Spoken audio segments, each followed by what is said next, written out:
proses perbaikan.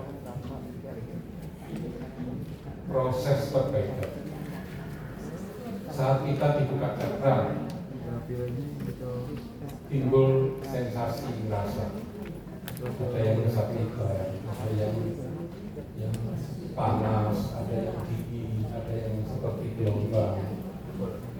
Itu semua adalah proses bahwa di sekitar cakra 7 dan 6 itu ada masalah yang perlu diperbaiki. Atau saat dibuka cakra sakit perut, seperti tadi testimoni sakit perut, dan ke belakang ternyata yang keluar hitam-hitam itu racun-racun yang ada di dindingnya usus itu keluar semua. Nah, otomatis badan kita akan lebih sehat. Terus saat merapi orang, tahu-tahu badan kita terasa sakit. Iya. Itu bukan penyakitnya pasien, tidak, bukan. Tapi justru di badan kita yang sakit itu ada masalah. Artinya walaupun kita tidak tahu, energi itu masuk, ada proses koreksi itu, makanya ada rasa sakit, rasa linu atau rasa apapun, itu adalah proses perbaikan. Kita harus bersyukur kepada pasien yang kita terapi, karena kita terapi pasien itu kita mendapatkan, terutama kalau kita terapi pasien-pasien yang keluarnya berat, energi yang masuk ke tubuh kita itu sangat besar, sangat kuat sekali, sehingga hal-hal yang kecil di dalam tubuh kita itu muncul ke permukaan. Dan kadang-kadang keluar masa lalu waktu kecil itu belum tuntas, saat dibuka cakra atau saat terapi orang itu muncul ke permukaan rasa sakit. Terus kita ingat, ini sakitnya kenapa ya? Aku kok nggak ada keluar, kok sekarang sakit. Terus kita ingat kembali masa kecilnya seperti apa. Seperti saya, setelah ikut mitologi, sering aktivitas, penyakit saya masa kecil sekitar umur 15 itu muncul. Munculnya tidak sekali, beberapa kali. Terapi sembuh, muncul lagi, terapi sembuh, muncul lagi, sakit, akhirnya sekarang tuntas. Kenapa kok begitu? Ya dulu masa waktu kecilnya kan saya hidupnya susah, nyupir bemo, nyupir taksi, nyupir angkutan, kan jendelanya selalu terbuka. Jadi sebelah ini apa ini? Angin. Berkeringat, kena angin, sehingga seperti rematik atau apa sampai di pinggang ini sakit, sampai ke kaki, sampai ke tangan. Tapi untung kita ketemu mitologi. Setelah tahu bisa kita terapi sendiri. Kalau nggak sempat atau nggak bisa, ya kita ke terapi center, kita tolong guru teman-teman seperguruan kita untuk bantu terapi. Ya. Terus saat meditasi juga akan muncul sensasi, ada tempat-tempat kita yang terasa sakit atau ada kayak kejutan-kejutan, itu semua adalah proses perbaikan. Ya, kita ingat-ingat ya, pokoknya segala yang terkait dengan aktivitas longitologi ini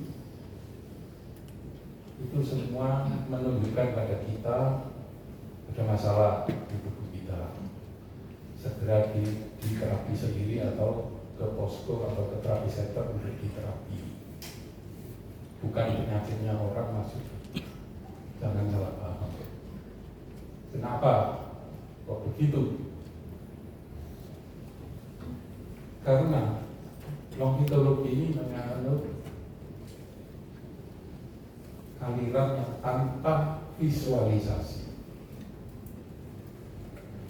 Kemarin saya jelaskan, sudah saya jelaskan, ada yang pakai visualisasi dan tanpa visualisasi. Konfitologi ini menganut yang tidak pakai visualisasi. Karena yang tidak pakai visualisasi ini, kita nyerap menerima energi alam.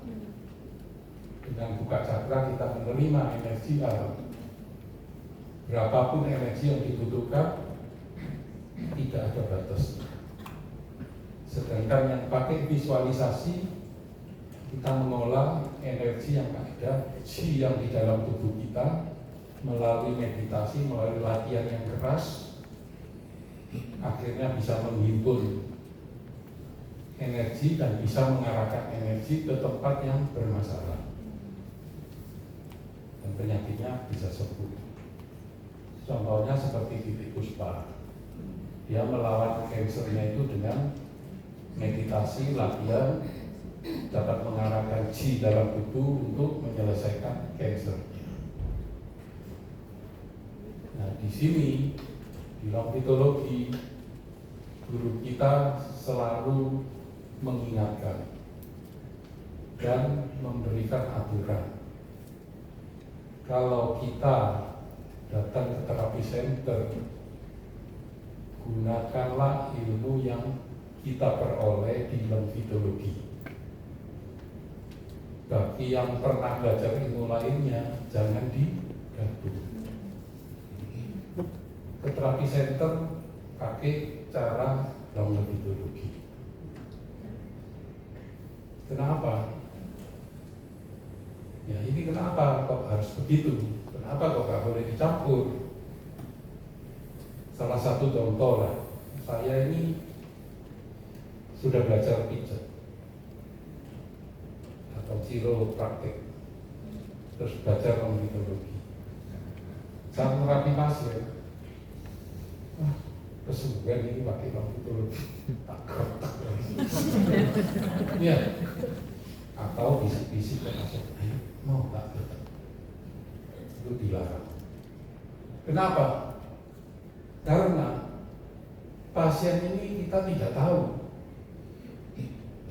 Kalau dia tulangnya keropos, dikretek, bermasalah, siapa yang bertanggung jawab? Konfitologi tidak akan bertanggung jawab karena kita tidak memakai ilmu yang diajarkan oleh guru kita. Makanya guru melarang. Pokoknya datang terapi center jangan dicampur aduk dengan ilmu yang sudah dipelajari. Kita bukan tidak menghargai ilmu lain, tapi jangan sampai terjadi miss terapi. Ya, bisa malpraktek, bisa malapetaka. Seperti orang yang gula darah tinggi, kita pijit pembuluh darahnya pecah. Siapa yang bertanggung jawab? Bagi yang belajar ilmu pakai visualisasi, pada saat terapi dia awalnya mungkin tidak pakai visualisasi, tapi lama-kelamaan dia menggunakan ilmunya untuk visualisasi. Yang masuk ke tubuh pasien itu adalah chi yang ada di dalam tubuh kita, bukan energi alam yang kita salurkan. Terus menerus kita lakukan itu, satu saat kita akan jatuh sakit, satu saat penyakit pasien bisa masuk ke tubuh kita. Dan ini banyak sekali contohnya. Jadi ya, dokter tidak ada masalah karena dokter itu jelas ya, kita bisa sinergi dengan dokter. Satu lagi hal, kita sebagai terapis tidak boleh mendiagnosa pasien karena kita bukan dokter. Nanti wah, kamu jantungnya bermasalah, gitu. Dia periksa ke jantungnya nggak apa-apa, wah ini bujuk, ya. Bohong, ini nggak benar ini. Ya, kita memang bukan ahlinya kok. Kita justru merujuk pada hasil labnya dari medis kasih tahu, oh ini keluarnya ini, Nah, kita langsung berpikir, toh organnya apa? Organ vital apa yang terpengaruh? Organ vital ini diurus oleh cakra yang mana? Nah, kita ingat, kalau kita tidak ingat, kita terapi cakra 7 dulu. Sambil tutup mata kita pikir, apa ya yang terkait dengan organ vitalnya itu? Oh, cakra 4. Setelah itu pindahlah ke cakra 4. Ya, nanti di terapi center senior akan membimbing juga ya.